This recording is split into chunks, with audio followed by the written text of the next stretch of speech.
Hello guys, once again welcome back to my channel. We are here to look at exponential functions and there is an example waiting for us to solve.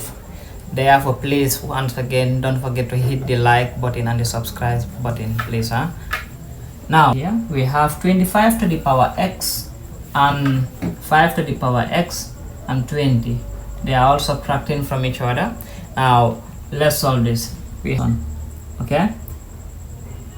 Now these are exponential functions because the index here is unknown, that is the power is the one that is not known, so that's what we are going to look for. Okay, now what we will do here is to rewrite the question once again. That is going to be 25 to the power x minus 5 to the power x, 5 to the power x minus 20 equal to 0. Now first of all, what we are going to do is to deal with this 25. We can shorten it to be 5 to the power 2, 5 to the power 2, or raised to the power x here, minus 5 to the power x minus 20 equal to 0. Now after doing that, then we have to invert this power, so interchange the power. We want to make sure that we have a unique 5 to the power x standing alone.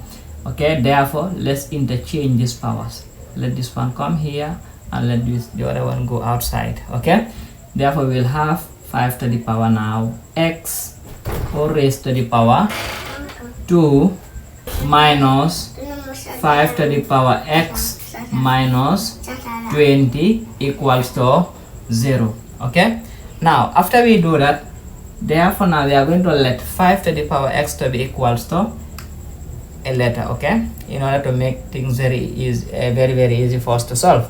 Now in order to do that, we will now let our 5 to the power x be equals to p.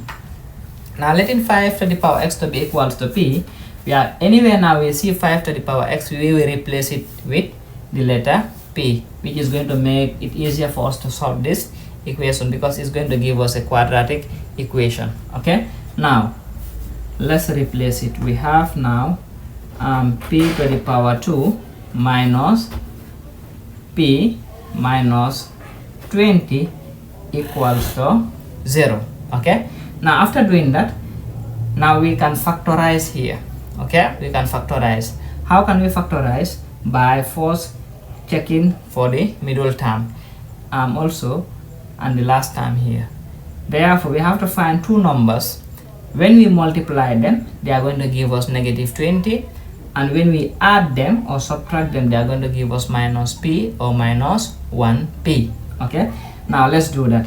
And the two numbers that I have in mind is 4 and 5, that is plus 4 and minus 5. Plus 4 times minus 5, that is plus 4 minus 5. Plus 4 times minus 5 is going to give you minus 20. Plus 4 minus 5 is going to give you minus 1, and that is an invisible one here. Okay, so this is what we are going to replace it with. Now let's do that. We are going to have now p square minus 4p plus plus 4p minus 5p minus 20 equal to 0. Okay, now from here we can group them and factorize. Okay, now let's do that. Now we have p square plus 4p, okay, minus 5p minus 20 equals to 0. Now in order to do that, we need to try to factor out p here, and here we factor out 5. Okay, now let's do that. We have here p outside, what is remaining another p plus 4 minus what is common here is 5 into p plus 4 equals to 0. Okay, now after we do that, what next we are going to do is to just eliminate one of the bracket and focus on the other. Therefore we are going to have p minus 5 into p plus 4 equals to 0. Okay, Then after we do that, now we need to set them all to 0. That is going to be p minus 5 is equal to 0, or p plus 4 is equals to 0.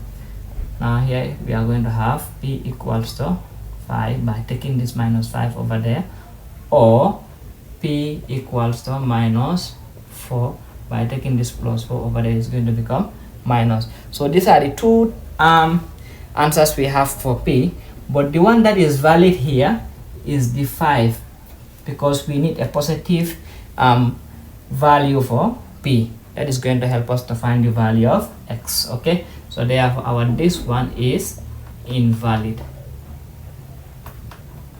for our answer. Okay, therefore before we let p to be equals to, so we let p to be equals to 5, therefore our 5 to the power x is equals to p. Okay, now anywhere we see p, we replace it with 5. We will have now 5 to the power x is equals to 5, and since the bases are the same, we equate the powers. Okay, therefore our x is equals to 1.